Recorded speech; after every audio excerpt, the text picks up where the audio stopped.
Sir నమస్కారం sir. నమస్తే sir Allu Arjun గారు, చిరంజీవి గారు, నాగబాబు గారు అండ్ పవన్ కళ్యాణ్ గారు వీళ్ళ కాళ్ళు కడిగి ఆ నెత్తి మీద నీళ్లు పోసుకుంటే తప్పితే పుష్ప 2 సినిమాని మేము రిలీజ్ చేయనివ్వం అని చెప్పేసి చలమల శెట్టి రమేష్ జనసేన నేత ఒక కామెంట్ చేశాడు సార్. ఈ మధ్య కాలంలో మనం చూస్తున్నాం వరుసగా జనసేన నేతలందరూ కూడా అల్లు అర్జున్ గారి పైన దాడైతే చేస్తున్నారు. మన బొలిశెట్టి శ్రీనివాస్ గారు, ఈ రోజు చలమల శెట్టి రమేష్ గారు. అంటే ఎందుకు ఈ విధంగా శ్రీనివాస్ యూటర్న్ తీసుకున్నాడుగా అంటున్నాయి. అవును, అది ఆయన చేసిన మాటలు కౌంటర్ ఇచ్చాను అన్నట్టుగా మాట్లాడారు. ఇంకోసారి మాట్లాడితే కౌంటర్ ఇస్తానని అంటున్నాడు. తప్ప మాట్లాడను అన్నాడు. అలాగే ఇంకొక కీలకమైన మాట చెప్పాడు అతను. ఏంటంటే అల్లు అర్జున్ తో నాకు పర్సనల్ గా ఏ రకమైనటువంటి విభేదాలు లేవు అని కూడా చెప్పాడు. అది కీలకం ఆ ప్రకటనలో. అంటే పైనుంచి ఏదో ఒక అక్షింతలు పడిన పరిస్థితి అయితే కనిపిస్తోంది. ఓకే, ఈ విషయంలో మరీ ఓవర్ గా స్పందించకండి అని. జనసేన పార్టీకి సంబంధం లేని గొడవ. జనసేన దీనిలో ఇన్వాల్వ్ అయితే అది ఇబ్బందికరమే. ఇప్పుడు జనసేన ఇన్వాల్వ్ అవటం మొదలైన తర్వాత వైసీపీ అల్లు అర్జున్ ని ఓన్ చేసుకోవడం మొదలుపెట్టింది. అల్లు అర్జున్ కోసం ఏం చేయడానికైనా మేము సిద్ధమే అని మాట్లాడుతున్నారు. నాగబాబు క్షమాపణ చెప్పాలంటున్నారు. నాగబాబు అల్లు అర్జున్ కి క్షమాపణ చెప్పాలని వైసీపీ డిమాండ్ చేస్తోంది. ఇది ఒక కీలకమైన పరిణామం. అందుకని ఇక్కడ ఇద్దరు కనిపిస్తారు, అల్లు అర్జున్, ఎన్టీఆర్. వీళ్ళిద్దరిని ఓన్ చేసుకునే ప్రయత్నం వైసీపీ చేస్తోంది. ఎన్టీఆర్ మీద దుప్పటేసే ప్రయత్నం చాలా చేశారు వాళ్ళు. ఆయన అటు కాకుండా ఇటు కాకుండా అలా తనదైన లౌక్యాన్ని ప్రదర్శిస్తూ కథ నడుపుతున్నాడు. అతనికంటే డిఫరెంట్ పొజిషన్ అర్జున్ది. సో ఇప్పుడు అల్లు అర్జున్ మీద దుప్పటేసే ప్రయత్నం వైసీపీ చేస్తోంది. దీన్ని గుర్తించాలి వాళ్ళు. ఆల్రెడీ గుర్తించారు. అందుకని అంటే అరవింద్ గారు ఉండగా జరగదు అది ఎలాగూ.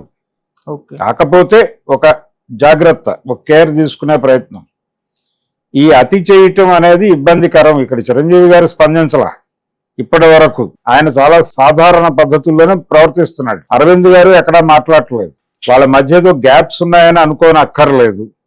అయితే ఎవరి వ్యాపారాలు వారివి, ఎవరి వ్యవహారాలు వారివి అనేది అంగీకరించాలి ఎవరైనా. అల్లు అనేది ఒక బ్రాండ్ అని ఎవరైనా అంగీకరించి తీరాలి. ఎందుకంటే చిరంజీవి గారు ఇండస్ట్రీకి వచ్చేసరికి వాళ్ళకి 5 శతదినోత్సవ చిత్రాలు ఉన్నాయనే విషయాన్ని గుర్తించాలి. అందులో ఒకటి యావరేజ్ సినిమా అయి ఉండొచ్చు, మా ఊళ్ళో మహాశివుడు యావరేజ్ అయి ఉండొచ్చు, కానీ బంగారు పథకం, గౌరవం, బంట్రోతు భార్య, తర్వాత దేవుడే దిగి వస్తాయి, ఆ 4 హిట్ మూవీలే. దేవుడే దిగి వస్తే చాలా భారీ లెవెల్లో ఆడింది. అలా మా ఊళ్ళో మహాశివుడు కూడా అబోవ్ యావరేజ్ సినిమాని, దాని మీద పెట్టిన పెట్టుబడికి మంచి లాభాలు తెచ్చిన సినిమాని. చిరంజీవి గారు ఎంటర్ అయ్యే నాటికి వాళ్ళ కండిషన్ అది. అల్లు రాలంగ గారు చాలా పెద్ద స్టార్ అప్పటికి, గుర్తింపు పొందినటువంటి నటుడు ఆయన. ఆయన హీరో కాకపోవచ్చు గాక, ఒక క్యారెక్టర్ ఆర్టిస్ట్ గా, కమెడియన్ గా ఆయనకు ఒక ఇమేజ్ ఉంది. సో ఆ ఇమేజ్ మీద బిల్డ్ అయినటువంటి జీవితాలు వాళ్ళు, అరవింద్వి, అర్జున్ది. వాళ్ళని చిరంజీవి గారి క్యాంపులో ఎలా వేస్తారు? అది తప్పు కదా. అలా కోరుకోవటం కూడా తప్పే. అతను ఇండివిజువల్ హీరోగా ఉండి అతనికి ఇవ్వాల్సిన గౌరవం అతనికి ఇస్తే అతను కూడా వీళ్ళకి ఇవ్వాల్సిన గౌరవం ఇస్తాడు. అలా ఒక మ్యూచువల్ అండర్స్టాండింగ్ మీద కథ నడపాలి. ఇప్పుడు ఆ రోజున కూడా ఎందుకన్నాడు ఆ మాట అతను? పవర్ స్టార్ అని వీళ్ళు అరిచినప్పుడు సరైనోడు ఈవెంట్ లో పవన్ కళ్యాణ్ గురించి మాట్లాడమనే నినాదాలు ఇచ్చినప్పుడు మాట్లాడని బ్రదర్ అని ఎందుకు అనాల్సి వచ్చిందంటే, అంతకు ముందు కూడా ఒకసారి ఈ గొడవ జరిగినప్పుడు అల్లు అర్జున్ అభిమానులు వెళ్ళి ఏమిటి ఈ గొడవ, దీన్ని మనం నివారించలేమా అని అర్జున్తో నేరుగా సంప్రదింపులు జరిపినటువంటి సందర్భం ఒకటి జరిగింది. అందుకని ఆయన మాట అన్నాడు ఆ రోజు. అలాగని పవన్ కళ్యాణ్ని కానీ లేకపోతే చిరంజీవిని కానీ వ్యక్తిగతంగా క్రిటిసైజ్ చేసిన సందర్భాలు ఏమీ లేవు. అల్లు అర్జున్ పవన్ కళ్యాణ్ని గెలిపించమని ట్వీట్ చేశాడు. అలాగే శిల్పారవిని గెలిపించమని ట్వీట్ చేసుంటే మేము ఇంత దాకా వచ్చేవాళ్ళం కాదు అని ఒక స్థాయి జనసేన నాయకులు మాట్లాడుతున్నారు మీడియాలోకి వచ్చి. అతని ఆ స్నేహబంధంతో వెళ్ళాడు అక్కడికి. పవన్ కళ్యాణ్ జగన్మోహన్ రెడ్డిని తిడుతుండగానే చిరంజీవి గారు వెళ్ళి జగన్మోహన్ రెడ్డిని కలిశారుగా. మరి చిరంజీవిని ఎందుకు ట్రాల్ చేయట్లా? అల్లు అర్జున్ ఎందుకు టార్గెట్ చేస్తున్నారు? చిరంజీవి పైగా జగన్మోహన్ రెడ్డి పాలన బాగుందని ఒక కితాబు కూడా ఇచ్చాడు. ఇంకా ఇతను జగన్మోహన్ రెడ్డి పేరు మాట్లాడాల. మరి చిరంజీవిని ఎందుకు మోస్తున్నారు మీరు ఇంకా? అది టోటల్ వ్యవహారంలో అభిమానులు పడుతున్న ఘర్షణ తప్ప వాళ్ళ క్లారిటీ ఉంది. ఓకే. కాకపోతే మధ్య మధ్యలో ఆ పెట్రోల్ మండుతోంది. ఓ దశలో నాగబాబు గారు పెట్రోల్ వేశారు, ఆ తర్వాత స్వయంగా పవన్ కళ్యాణే పెట్రోల్ వేశాడు, ఇప్పుడు లేటెస్ట్ గా అల్లు అర్జున్ పెట్రోల్ పోసాడు. ఇది మేబీ కొనసాగొచ్చు, కొంతకాలం కొనసాగుతుంది. ఇది మంచిదే అనుకుంటూ ఉండుండొచ్చు. ఓకే. పుష్ప ప్రమోషనల్ యాక్టివిటీలో భాగంగా అని కూడా అనుకుంటూ ఉండుండొచ్చు. సినిమా రిలీజ్ అయిన తర్వాత, అంటే ఎలాగో ఇంకా తక్కువ రోజులే ఉంది, 100 రోజులు ఉంది గట్టిగా పుష్ప రిలీజ్కి. ఓకే. ఈ 100 రోజుల్లో దీనికి సంబంధించిన డ్రామా నడిపిస్తూనే రిలీజ్కి వెళ్ళిపోతారు. వీళ్ళు రిలీజ్ కానివ్వము అనటము ఇదంతా వివాదం మంచిదే కదా సినిమాకి, ప్రమోషన్కి ఉపయోగపడే అంశం. కాబట్టి వీళ్ళు సినిమాని ఆపేస్తాము, ఆడనివ్వం, థియేటర్ల మీద దాడులు చేస్తాం అంటే వీళ్ళకే నష్టం.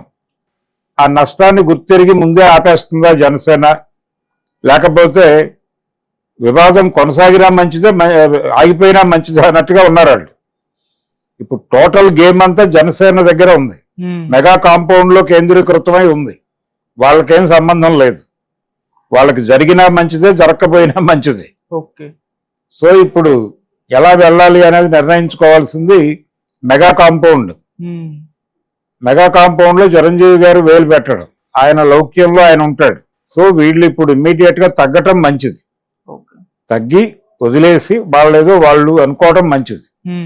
ఎప్పుడైతే వీళ్ళు మావాడు అనుకున్నవాడు మావాడు కాడు ఈ పద్ధతిలో ట్వీట్ చేశాడు నాగబాబు, వాళ్ళు ఒక అడుగు ముందుకేసి అసలు అల్లు రాలంగే లేకపోతే నాగబాబు ఎక్కడో సైకిల్ షాప్ లో పంచర్లు వేసుకునేవాడు అని మాట్లాడారు. తప్పే. అల్లు రాలంగే మీద ఆధారపడి చిరంజీవి ఎదగలేదు. చిరంజీవి మెగాస్టార్ అవటం వెనకాల కొంత అల్లు అరవింద్ గారి వ్యూహరచన ఉంటే ఉండొచ్చు, అంతవరకే.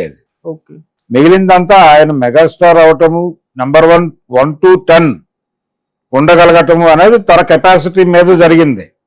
అలాగే ఇప్పుడు అల్లు అర్జున్ కూడా చిరంజీవి వలన స్టార్ అవ్వలేదు. అర్జున్కి పెట్టడం కోసం కొన్ని పత్రికలు ప్రయత్నించినాయి. అప్పుడు అరవింద్ గారు ఫోన్లు చేసి చెప్పాడు అది వాడకండి అని అరవింద్ గారు ఫోన్లు చేసి చెప్పిన విషయం తెలుసు నాకు.